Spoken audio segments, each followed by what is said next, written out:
Today is our first day of classes and let's start with a coffee and bread for breakfast. As of 1 p.m., nag-aasikaso na ako. Di ko alam paano mag-makeup so I just put day cream to my face and the lipstick. By the way, nakikita nyo na nakahiga lang si Maki dahil 5:30 pa ang pasok niya tsaka online din yun. Next is doll shoes na nabili ko lang din naman sa TikTok. Now I'm wearing my ID.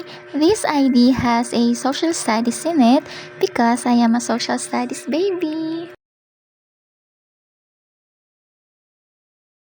Palabas na ako nito ng boarding house and sa Skinita lang ako dumaan kasi yun ang shortcut. By the way, di na ako nag-outfit check kasi I think goods na naman na yung uniform ko and yung buong looks ko. Charot! Ang planning 2 o'clock lang pala papuntang BU kasi dadaan muna ako sa Lucky para bumili ng ballpen tsaka notebook. Malalaman mo talaga na 4th year na pag hindi na excited bumili ng mga school supplies.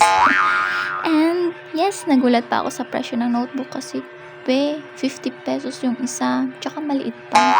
And yes, nakarating na din ako sa BU and nagkumuha lang ako ng COR para syempre alam mo yung buong schedule mo. And yeah, I saw Atasha again! Yay! And yan, pauwi na kami yan. Galing sa klase, 1.5 hour lang yung klase namin actually. 2:30 to 4 pag Monday tsaka Thursday.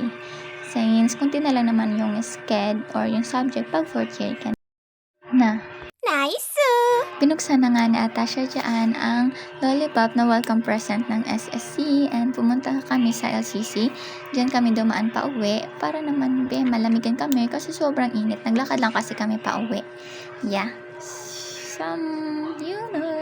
Paganda-ganda. Charot. And sabi ko kay Atasha na mag-video kami dito sa salamin sa department store na yes, andun na kami sa kwarto. Nagtok-tok lang ako kasi naman ang tagal niya po open. Yes. Sabi niya kakagising niya lang daw. Yan, happy na naman. Then, coffee. And then, done.